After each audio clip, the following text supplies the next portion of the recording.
নদীতে যখন পানির প্রবাহ বেড়ে যায়, স্রোত বেড়ে যায়, যার কারণে নদী ভাঙন হয়ে থাকে, সেই স্রোতটিকে যাতে আমরা মোটামুটি কন্ট্রোলে আনতে পারি, সেই পানিটিকে যাতে আমরা পানিতে যেটা হঠাৎ করে পানি বেড়ে যায় বর্ষার সময়, সেটিকে যাতে আমরা ঠিকভাবে সারা দেশে ছড়িয়ে দিতে পারি, সেই জন্য খাল খনন কর্মসূচিটা অত্যন্ত গুরুত্বপূর্ণ।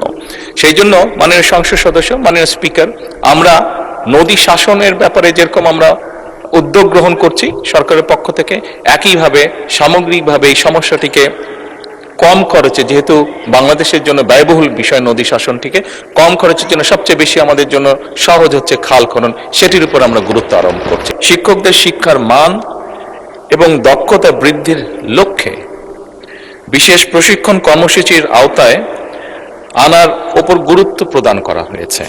ইতিমধ্যেই 1,30,000 শিক্ষককে ইংরেজি বিষয় প্রশিক্ষণ প্রদান করা হয়েছে, যে আগামী 1 জুলাই 2026 হতে 5 বছর মেয়াদী পঞ্চম প্রাথমিক শিক্ষা উন্নয়ন কর্মসূচি সরকার শুরু করতে যাচ্ছে। প্রাইভেট স্কুলগুলোর ক্ষেত্রে সরকারের একটি গাইডলাইন অবশ্যই আছে, সরকারের একটি গাইডলাইন আছে, এই কারেকশনটা আমি দিতে চাইছি।